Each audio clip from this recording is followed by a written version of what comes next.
California Museum of Glass. This is the Hot Glass Show, and you're about to have an exciting experience of hot glass and see a master glass worker. This is Eric Meek. Eric's project begins by him taking a stainless steel iron. It's a blow iron, so it's a hollow stainless steel iron, and gathering an initial amount of clear glass. Now, we said clear, and yet it's yellow, and the reason it's yellow is it's hot. It's so hot, it's emitting light. We were in a dark room and left it there. It would continue to emit light for hours. So there, Eric is working on a stainless steel table, and what he's doing is he's marvering, it's called. So he's shaping and centering and cooling the glass. And now, a puff of air locked in by his thumb on the heel of the iron comes up as a bubble. It's called a starter bubble. So there, Eric's using a variety of things. He's using the table, he uses gravity, he uses his breath. Any iron you see in Eric's hand, you want to think of musician and musical instrument. He does a variety of things, sometimes together, all at one time. And now glass is very challenging to work with. It requires an intuitive sense of the material itself, as well as all of that muscle stuff going on to use gravity. Here another wooden tool kept wet all of the time, made out of cherry wood, Native American cherry wood. Other fruit woods such as pear and apple are also sometimes used. Now that starter bubble's blowing out in the middle, breaths of air that are less force than Eric would use to blow up a birthday balloon.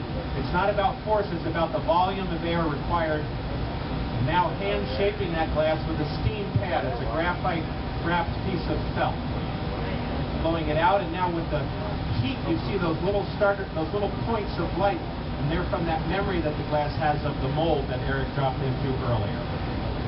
Now what he's doing is forming the top of his bowl for later in the project. It's a jack line.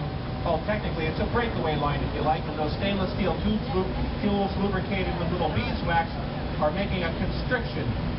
Now puffing it out while the glass is hot enough to do that. More with the jack line or the breakaway line.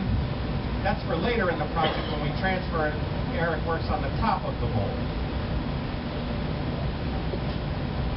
So now back into reheat. This furnace, where there is only heat, there's 2,400 degrees worth of heat.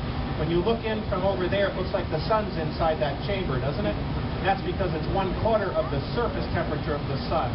It's unimaginably hot. The mixture of forced air and natural gas create that blast furnace. Now puffing the glass out while it's expandable. Now using gravity a bit to have it settle back. Always spinning to keep it centered, turning rather. So now quite a bit of volume to the bowl. All right, we're going to drop a foot on this, and you'll see that in just a second. You say when.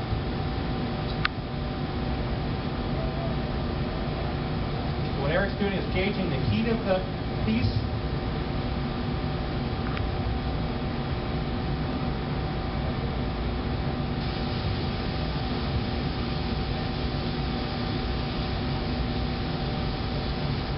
So hot glass likes to stick to anything hot. You'll see here in just a second how that happens. It's possible to literally just drop some glass onto the bottom of this, and you'll see Eric do that.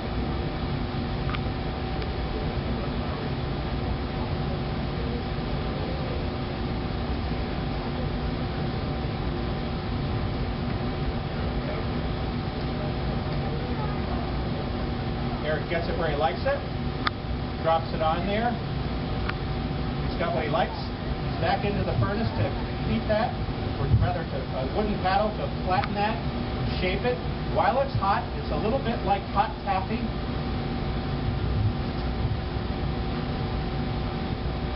Now he uses those scissors to create a twisted pattern on the bottom, to create feet, if you will.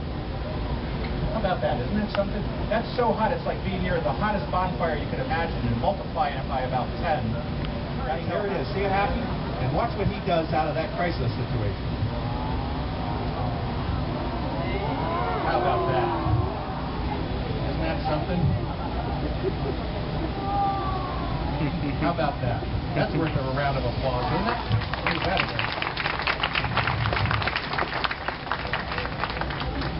So Eric's smiling because he can do these things with his eyes closed, I want you to know. Now putting water at the base of the punty, that's enough to create a thermal shock. And with his little cap, it's free. How about that?